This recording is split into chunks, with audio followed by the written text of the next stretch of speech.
Hello Capricorn, welcome back to Intuitive Garden Tarot. As promised, I have a bonus check-in reading for my Capricorn viewers. Remember, this is a general reading. You may book a personal one-on-one reading with me at my website, intuitivegardentarot.org. I encourage you to allow yourself that experience. It is really unique. You never know what's going to come up. It's very rewarding and personalized since we're just looking at your energy. Remember also to hit the like button if this video resonates with you, and if you haven't already subscribed to my channel, please do so. It's free and it allows me to continue doing these videos and reach more people.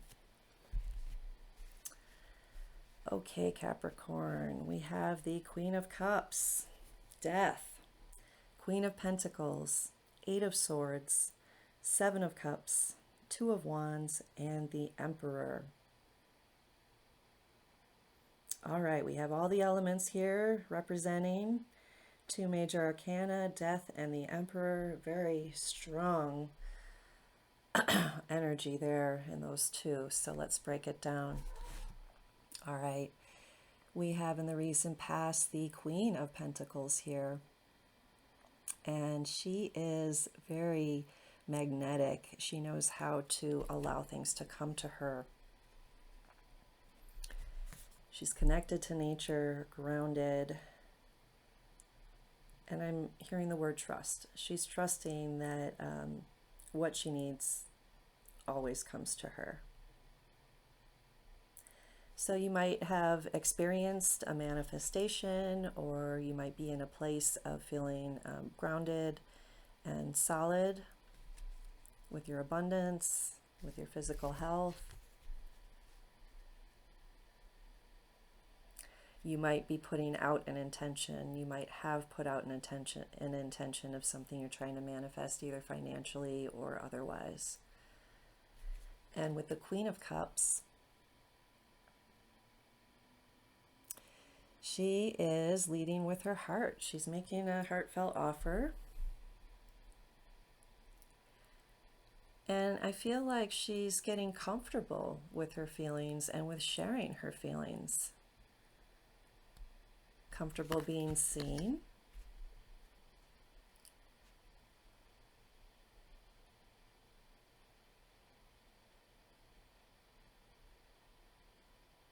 And there's one more piece coming through.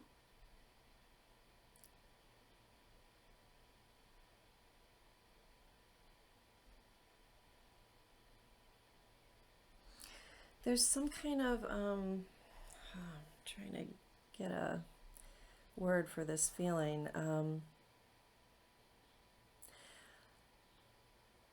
Righteousness or righteous emotion. Like I have a right to feel what I feel is coming through. That's really cool. I've never seen it that way from this card. And yeah, I'm not going to change my feelings to make you feel better about this situation or me. Wonderful. Like, you're feeling empowered with your emotions, or not needing to hide what you truly feel, and people can take it or leave it. And with the Death card, that is a process of transformation for sure, which is what the Death card is about. Something ending and something beginning. So first and foremost, you might be ending a pattern of holding back your feelings from yourself and or others. You might be ending a pattern of, I lost the other thought. One moment.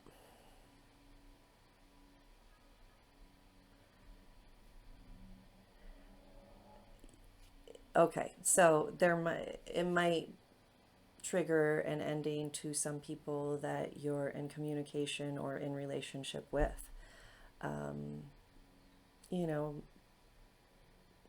as we change and as our frequency changes, the people we connect with naturally changes as well.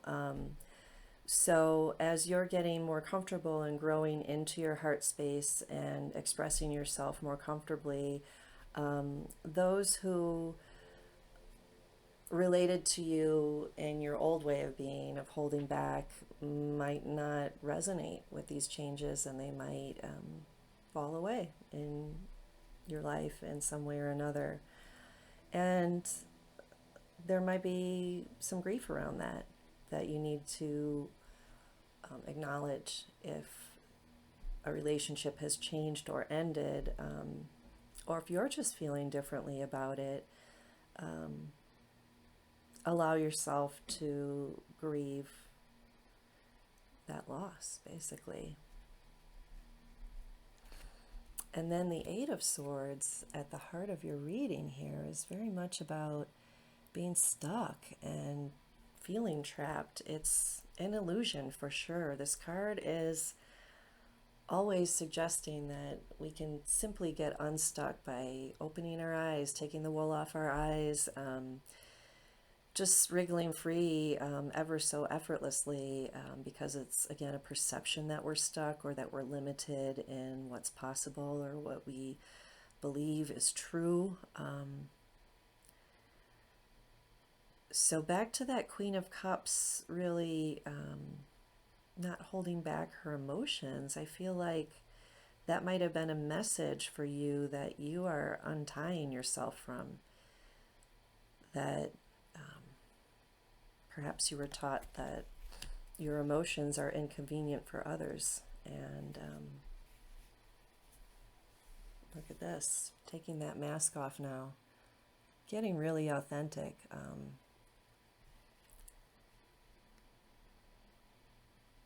This is great.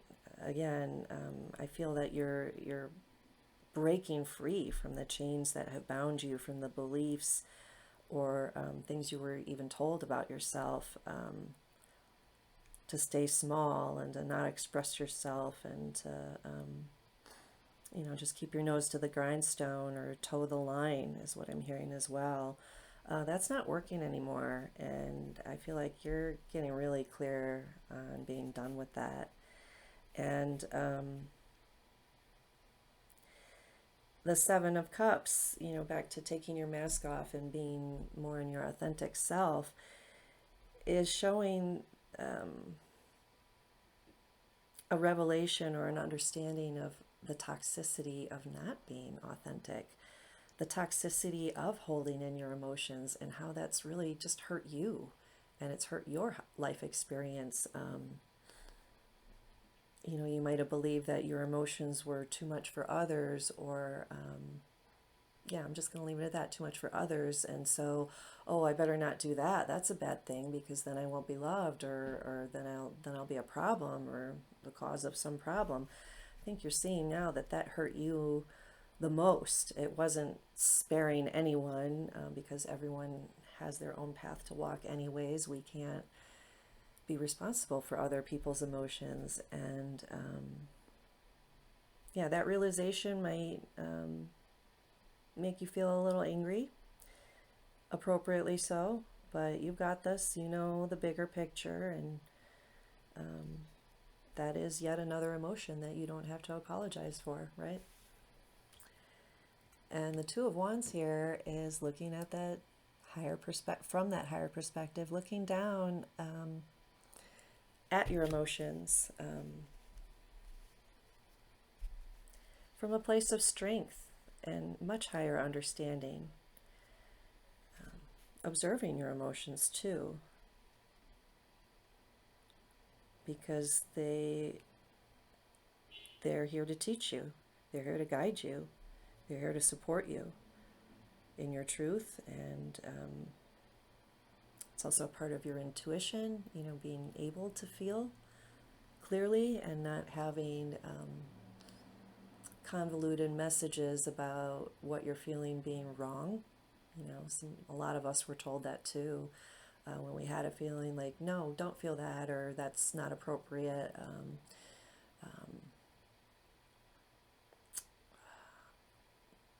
Waiting for a quick example to come to me. Sometimes we're literally told what to feel. Like, oh, no, you don't feel that way, you feel this, from adults. So you plug in the story because I feel a lot of you watching this might have such a story, and you're understanding now that that then skews your ability to follow your intuition and your emotional perception of things, because then we doubt if what we're feeling is correct, if what we're interpreting in our heart space is correct. And I love that the Emperor is here for you, Capricorn. By the way, I'm pretty sure this is you, the Capricorn card. No, Capricorn is the devil. But I feel often such Capricorn energy with the Emperor, so that's what it speaks to me, and it might also be included in the background meaning here. It might be Aries energy as well, but what I like, especially in this depiction, the Emperor in most decks is sitting on his throne, and in this one, he's laying down the law. He's holding truth, and this staff, this cane, he is just planting it in his center as a stable place with which to build from. So what I like about the feeling of this card is you're getting it like, no, I am my own emperor. I am in charge of me. I am my own authority. So kudos, Capricorn. You are finding your inner authority really in a big way. And you know your truth. And I feel like you're not going to lose sight of that ever again. You've got a good grasp on that now, and nobody's going to take that away from you. Wow. Powerful. All right, let's finish up with a message from the garden for my Capricorn viewers. Remember, if this is resonating, to hit the like button, share, subscribe, watch other videos. Go back to your July video. If you haven't already watched it, it's still relevant, even if you're watching today's video in August. That July energy will continue through. And if you have already watched it, Capricorn, I encourage you to watch it again, because you will gain new insights now that some time has passed, and you're going to reflect and get some more messages out of it. Okay, so affection. Sorrel. First and foremost, for yourself. I think you're being asked to really love yourself. And if you haven't already watched the energy forecast for the week of July 28th through August 3rd, watch that, because there's more in there for you as well. But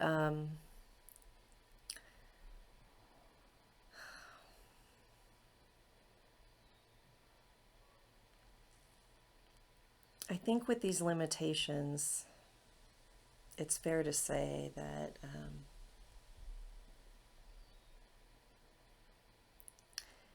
you weren't allowed to see your own beauty and what your love is that you share, your unique brand of love that you offer and give to others, was stifled and not allowing you to connect with your heart space. And I just want to suggest, this might not, I'm so focused on this being an early lesson, something that was learned in childhood.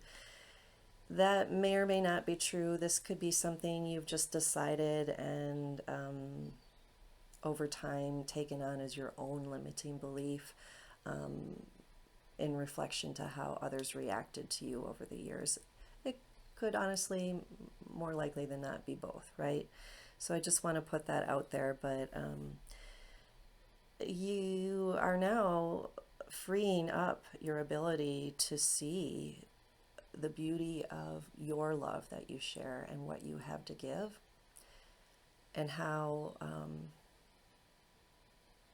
love is one frequency, but how many beautiful ways you can express your emotion that you haven't before, and start by looking in the mirror and loving yourself in any way that you can.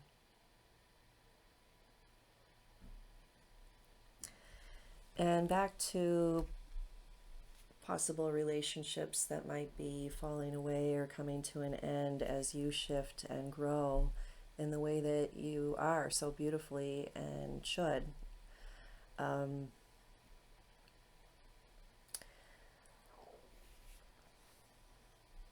We can acknowledge the grief of the space that is open when somebody leaves our life in one way or another. But that space is also an opening. It's not an emptiness, it's an opening. It's a potential for that new energy to come in, and that new relationship, that new person who can see all that is beautiful about you, who can live comfortably with expressing emotions and having emotions expressed. So that is a new opening that comes with all these shifts that seem pretty big for you, Capricorn. Well, I hope this was helpful. Thank you so much for watching to the end. Remember, you can book an appointment with me at intuitivegardentarot.org, and I look forward to seeing you next time. Take care.